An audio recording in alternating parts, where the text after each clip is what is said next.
انجم، آپ سے پہلے میں جاننا چاہوں گی کہ اس وقت موسم کی کیا صورتحال آپ بنتی ہوئی دیکھ رہے ہیں؟ آگے ان بارشوں میں مزید اضافہ ہوگا اور کب تک یہ بارشیں جاری رہیں گی؟ جی بہت شکریہ۔ ملک کے بالائی علاقوں، آپ کہہ رہے ہیں بالائی پنجاب اور وسطی پنجاب میں تو اس کا سلسلہ اب آہستہ آہستہ کمزور پڑنے جا رہا ہے، تاہم جو ہمارے آنے والے 2 روز کے دوران جو ایسٹرن سائڈ ہے، north eastern side Lahore, Faisal آباد وغیرہ میں مزید بارش کے امکانات ہیں۔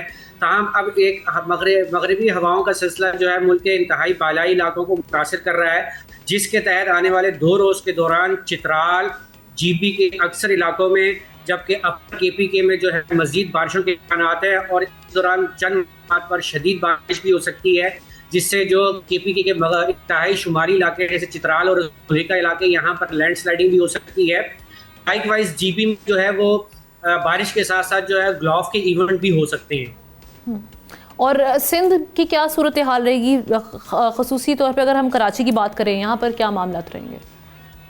دیکھیں جی، آنے والے 2 روز کے دوران یہ اسی بارش کا سلسلہ جو ہے وہ سندھ کی جانب آئے گا، جس میں بالائی سندھ کے علاقے خیرپور، سکھر، گھوٹکی، کشمور، جیکب آباد، کمبر شداد کوٹ، لاڑکانہ میں ایک درمیانی درجے کی بارش ہو سکتی ہے، جبکہ چند ایک مقامات پر موسلا دھار بارش ہو سکتی ہے۔ جبکہ جو ہمارے ساؤتھ ایسٹرن سیکٹر ہے، جس میں آپ کا تھرپارکر، عمر کوٹ ہے، یہاں پر آئسولیٹڈ ہیوی فالز کے چانسز ہیں۔ جبکہ اگر آپ کراچی کی بات کرتے ہیں تو کراچی میں ہفتہ یا اتوار کے روز ایک درمیانی درجے کی بارش ہو سکتی ہے، کوئی تیز بارش کے امکانات کراچی میں نہیں ہے۔ سبسکرائب کریں اور بیل دبائیں تاکہ کوئی خبر رہ نہ جائے۔